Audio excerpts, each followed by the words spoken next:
پھر چھوٹے چچا کی بیٹی کی شادی کے دوران کئی مرتبہ آمنا سامنا ہوا، مگر عادل اس کی طرف دیکھنے سے گریز ہی کرتا رہا۔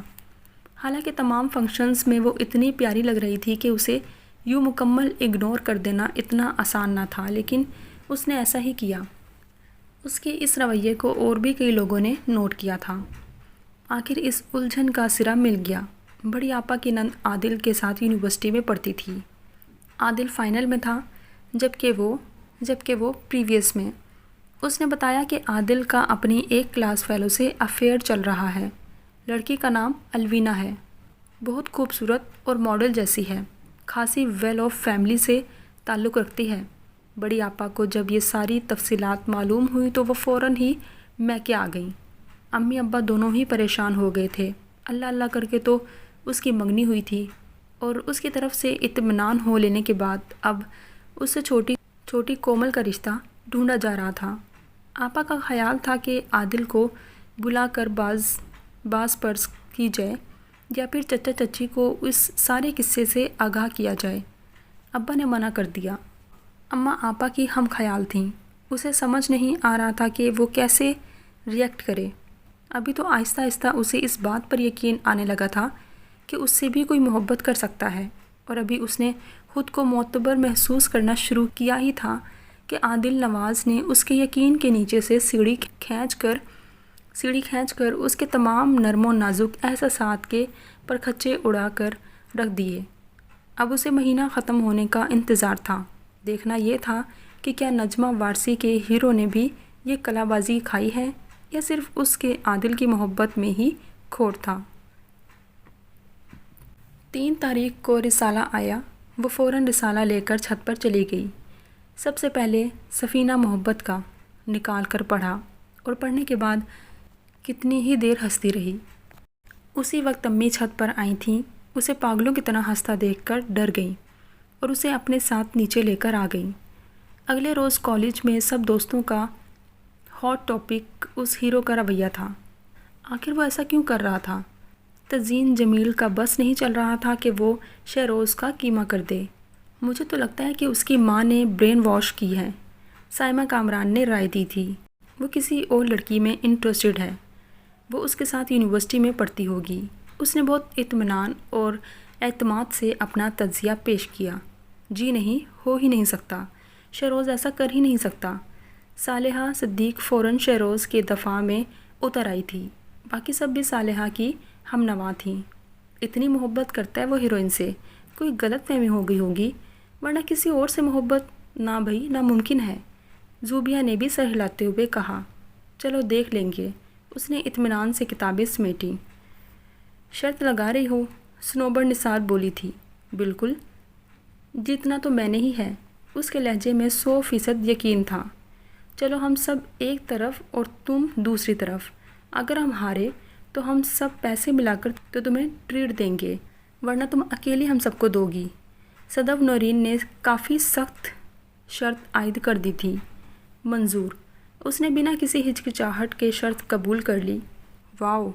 سب نے تالیاں بجا کر اس کے اسپرٹ کو سراہا تھا۔ اور اگلے مہینے تزئین جمیل سب ہارنے والی لڑکیوں سے پیسے اکٹھے کرتی پھر رہی تھی۔ رسالہ مارکیٹ میں آ چکا تھا۔ شہروز واقعی اپنی کلاس فیلو کی سنہری زلفوں کا اسیر ہو چکا تھا۔ شمائل نے یہ سب پتہ چلنے پر شہروز کو انگوٹھی لوٹا دی تھی۔ ویسے ہانیہ، تم نے اتنا زبردست اندازہ کیسے لگایا؟ حالانکہ پچھلی قسط میں تو نجمہ وارسی نے کوئی اشارہ تک نہیں دیا تھا۔ سائمہ کامران تو اس سے ازحد امپریس ہو چکی تھی۔ بس جی، ایک عمر ہو گئی ہے اس دشت کی سیاہی کرتے ہوئے، اتنے چھوٹے موٹے اندازے تو لگا ہی سکتے ہیں۔ ہانیہ نے زبردستی شوخی پیدا کی تھی۔ ارے ہانیہ، تمہارا ہاتھ خالی ہے، انگوٹھی کہاں گئی؟ تزئین کی نظر اس کے ہاتھ پر پڑی۔ چمک ماند پڑ گئی تھی۔ اجلوانے کے لیے دی ہے، اس نے خوامخواہ ہی نظریں چرائی تھیں۔ ارے ہاں، اس دفعہ علینا کا ناول پڑھا؟ سالیہ کچھ یاد آنے پر اچانک بولی تھی، اور پھر سب کی توجہ اس کی طرف ہو گئی۔ اپنے اوپر سے توجہ ہٹ جانے پر ہانیہ نے شکر ادا کیا۔ کل شام ہی تو عادل آیا تھا۔ امی ابو چھوٹے چچا کے گھر گئے ہوئے تھے۔ گھر پر صرف وہ اور کومل تھے۔ وہ سیدھا اس کے پاس آ کر رکا تھا۔ ہانیہ، میں مانتا ہوں کہ میری طرف سے زیادتی ہوئی ہے، لیکن میں کیا کروں؟ الوینا اور میری بہت اچھی انڈرسٹینڈنگ ہو گئی ہے۔ مجھے لگتا ہے کہ جیسے ہم دونوں ایک دوسرے کے لیے ہی بنے ہیں۔ وہ بہت اچھی ہے، مجھ سے بہت محبت بھی کرتی ہے۔ اب میں اس کے بغیر نہیں رہ سکتا۔ اس نے نظر اٹھا کر عادل کو دیکھا تھا اور پھر انگوٹھی اتار کر اس کے ہاتھ پر رکھ دی۔ امی ابو کے آنے پر کومل نے ساری باتیں دہرا دی تھیں۔ امی کافی دیر تک روتی رہیں، ابو بالکل خاموش ہو گئے تھے اور وہ اس کے تو جیسے سارے احسانات ہی منجمد ہو گئے تھے۔ تھوڑے دنوں بعد چچا چچی بھی آئے اور دونوں بہت شرمندہ تھے۔ چچا نے ہاتھ جوڑ کر ابو سے معافی مانگی۔ اکلوتا بیٹا تھا، بہت ڈانٹ ڈپٹ کی تھی، سمجھایا بجھایا تھا، مگر وہ کسی طور قابو میں ہی نہیں آ رہا تھا۔ اگر میرا کوئی اور بیٹا ہوتا تو ایک ہفتے کے اندر اندر ہانیہ کو دلہن بنا کر گھر لے جاتی، مگر کیا کروں، بہت ناخلف لڑکا ہے۔ نہ جانے اس لڑکی نے کیا جادو کیا ہے کہ اپنی پسند سے کروائی گئی منگنی ہی توڑ دی۔ چچی بھی بہت شرمندہ تھیں۔ آپ دیکھ لیجئے گا بھائی، بہت جلد اس کے سر سے یہ بھوت اتر جائے گا۔ چچی نے ابا کو یقین دہانی کروائی۔ ابا کیا بولتے، خاموشی رہے۔ گھر کی فضاؤں میں عجیب سا سکوت طاری تھا۔ کومل کی ایک جگہ بات چل رہی تھی، کچھ سنگن انہیں بھی مل گئی۔ اب وہاں سے بھی خاموشی تھی۔ کچھ نہ کرتے ہوئے بھی وہ خود کو کومل کا مجرم تصور کر رہی تھی۔ فائنل ایگزامز قریب تھے۔ اس نے سب کچھ ذہن سے جھٹک کر پڑھائی میں دل لگانے کی کوشش کی۔ ایسا کرنا اگرچہ اتنا آسان نہ تھا، مگر پھر بھی وہ کامیاب ہو ہی گئی۔ پڑھائی بہت ٹف تھی اور وہ ہمیشہ کی طرح اس بار بھی شاندار نمبروں سے پاس ہونا چاہتی تھی۔ دن گزرتے گئے، پیپر شروع ہوئے اور پھر ختم بھی ہو گئے۔ پیپرز میں اس نے رسالے پڑھنے چھوڑ دیے تھے۔ اب 2 رسالے اکٹھے پڑھے اور پڑھ کر حیرت کا جھٹکا لگا۔ وہاں شہروز صاحب راہ راست پر آ گئے تھے اور اگلی قسط آخری تھی۔ واہ نجمہ صاحبہ، 2 منٹ میں سیدھا کر کے رکھ دیا شہروز کو۔ ہاں بھائی، آپ کے تو بائیں ہاتھ کا کھیل ہے۔ اس نے ٹھنڈی سانس بھر کر خود کلامی کی۔ اس کے اپنے محاذ پر خاموشی طاری تھی اور تھوڑے دنوں بعد وہ خبر آ گئی جس کا اس کو انتظار تھا۔ عادل اور الوینا الگ ہو گئے تھے۔ الوینا نے اسے الو بنایا تھا۔ وہ پہلے سے منگنی شدہ تھی۔ اس ڈرامے کو وہ مزید کچھ ماہ جاری رکھ سکتی تھی، لیکن اس کا منگیتر امریکہ جا رہا تھا۔ جانے سے پہلے دونوں کا نکاح ہو گیا تھا اور عادل صاحب کئی دنوں تک مجنوں بنے پھرتے رہے۔ یہ سب تفصیلات وقتاً فوقتاً بڑی آپا کی نند سے ملتی رہی تھیں۔ اسے یہ سب سن کر کچھ بھی نہ ہوا۔ اندر باہر ایک جامد سناٹا پھیلا ہوا تھا۔ اس کے ساتھ جو کچھ بھی ہو چکا تھا، اس کو پیش نظر رکھتے ہوئے اب کسی چیز کا بھی ہونا نہ ہونا اس کے لیے کوئی معنی نہ رکھتا تھا۔ عادل سے کوئی طوفانی محبت تو اس نے پہلے بھی نہیں کی تھی۔ ہاں، منگنی کے بعد اسے ضرور سوچا تھا، اور جب وہ اظہار محبت کرتا تھا تو بہت اچھا بھی لگتا تھا، خوبصورت، انوکھا سا۔ مگر پھر سب ختم ہو گیا اور اب وہ دوبارہ پلٹ آیا تھا، بہت شرمندہ اور ٹوٹا بکھرا سا۔ وہ چچا کے ساتھ آیا تھا ابا سے معافی مانگنے۔ ابا نے کوئی جواب نہ دیا، فیصلہ ہانیہ پر چھوڑ دیا تھا۔ وہ ان کی سب سے لاڈلی بیٹی تھی اور وہ اس کے سامنے شرمندہ نہیں ہونا چاہتے تھے۔ عادل اس سے بھی ملنا چاہتا تھا۔ وہ سر درد کا بہانہ کر کے کمرے میں بند ہو گئی۔ جب تک وہ نہ گیا، وہ باہر نہ نکلی۔ اب اسے شدت سے ناول کی آخری قسط کا انتظار تھا۔ مہینہ ختم ہونے کو آیا تھا۔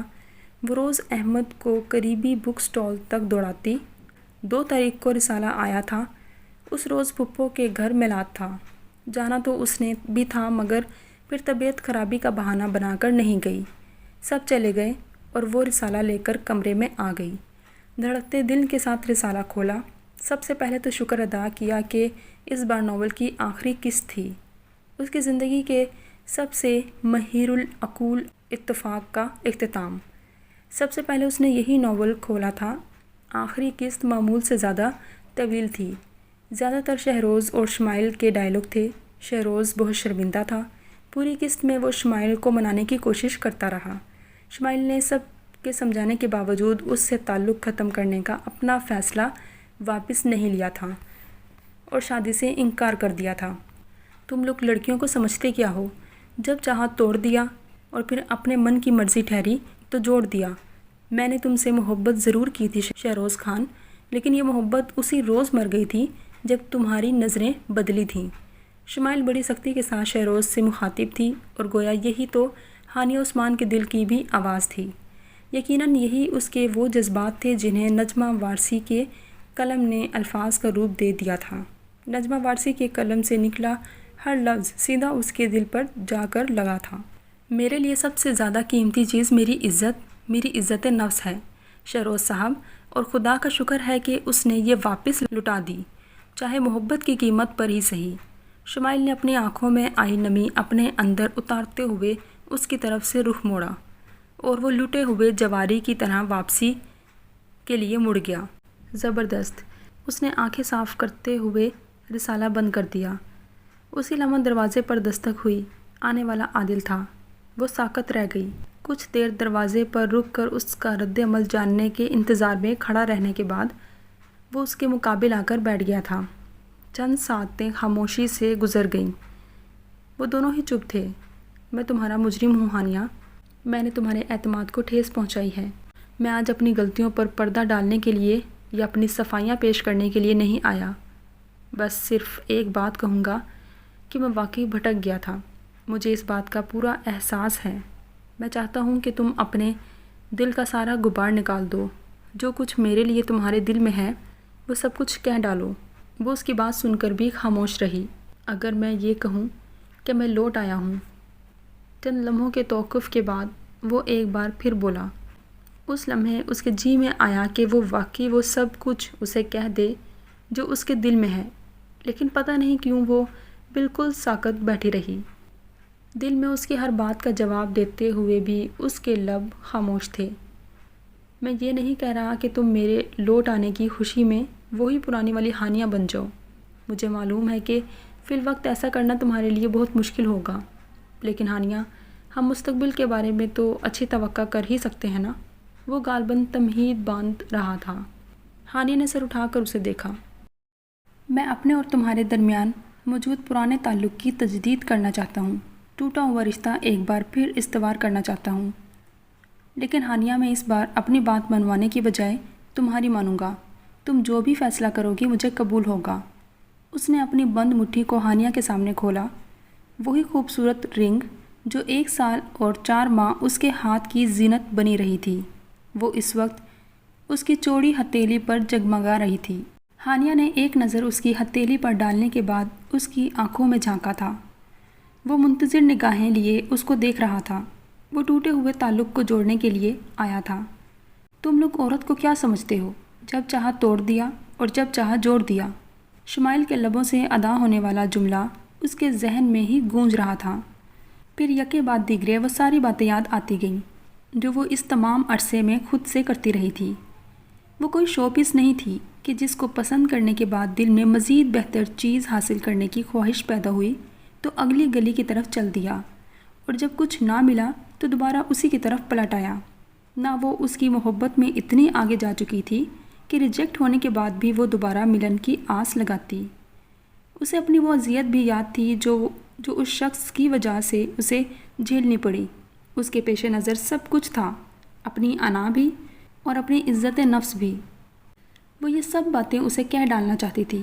ایک لمحہ کے لیے اس نے آنکھیں بند کر کے خود کو یہ تمام ان کہی باتیں کہہ ڈالنے کے لیے تیار کرنا چاہا، لیکن آنکھیں بند کرنے کے ساتھ ہی ایک دم سے ابا کی شبیہ لہرائی تھی۔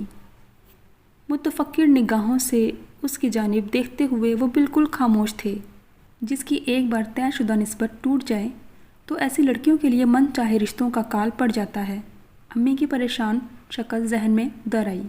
کومل کے رشتہ کے لیے آنے والے لوگ فی الحال دم سادے ہوئے تھے۔ انہیں کیا پتا کہ قصور ہمارا بھی ہے یا نہیں، بڑی آپا کہہ رہی تھیں۔ پھر کومل کا پھیکا پڑتا چہرہ اس کے تصور میں آ سمایا تھا۔ اس نے گھبرا کر آنکھیں کھول دیں۔ وہ اس کا منتظر تھا۔ اس نے ایک لمحہ کو سوچا اور پھر سب کچھ پسے پشت ڈالتے ہوئے اس کی ہتھیلی پر دھری انگوٹھی اٹھا لی۔ اس نے سب کچھ پسے پشت ڈال دیا تھا، اپنی انا، اپنی عزت نفس، اپنے احساسات، اپنے جذبات، سب بھلا دیے تھے، اور پھر خاموشی سے ایک آنسو اس کی آنکھ سے نکل کر گالوں پر پھسل گیا تھا۔ ختم شد۔ ٹیک کیئر، اللہ حافظ۔